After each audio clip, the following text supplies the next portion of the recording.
চেষ্টা করবেন আপনার কান পর্যন্ত যেন ওই কথাগুলো কখনোই না পৌঁছায়, যে কথাগুলো আপনার অবর্তমানে আপনার সামনে রসগোল্লা সাজা মানুষগুলো বলে বেড়ায়। বিশ্বাস করেন, যদি আপনি একবার বুঝে ফেলেন যে আপনার পিঠ পিছে আপনার একান্ত বিশ্বস্ত মানুষগুলো আপনার সম্পর্কে কি বলে বেড়ায়, তাহলে তাদেরকে ঘৃণা করতেও আপনার ঘৃণা লাগবে। যদি আপনি বুঝে ফেলেন আপনার কান পর্যন্ত কোনো কায়দায় যদি কথাগুলো চলেও আসে, তখন আপনি এমনিতেই নিঃশব্দে মেনে নিতে বাধ্য হবেন যে আপনার আশেপাশে আসলে আপনার বিশ্বাসযোগ্য কেউ নেই। যখন কেউ আপনার প্রশংসা করবে, সেটা তারা কোনো রকম রিয়াকশন ছাড়াই চুপচাপ শুনবে। অথচ কেউ যখন আপনার সম্পর্কে খারাপ কিছু বলবে, সেটা দেখবেন যত দ্রুত সম্ভব এরাই মানুষের মধ্যে ছড়িয়ে দিবে।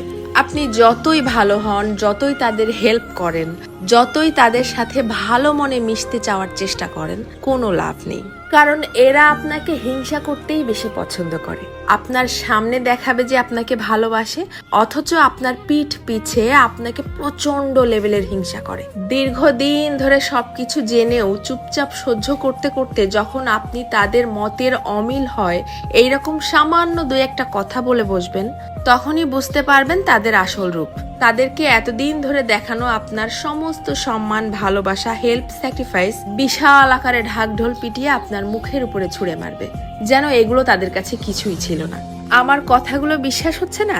আপনি আপনার জীবনে এই ব্যাপারটা একবার অ্যাপ্লাই করে দেখতে পারেন।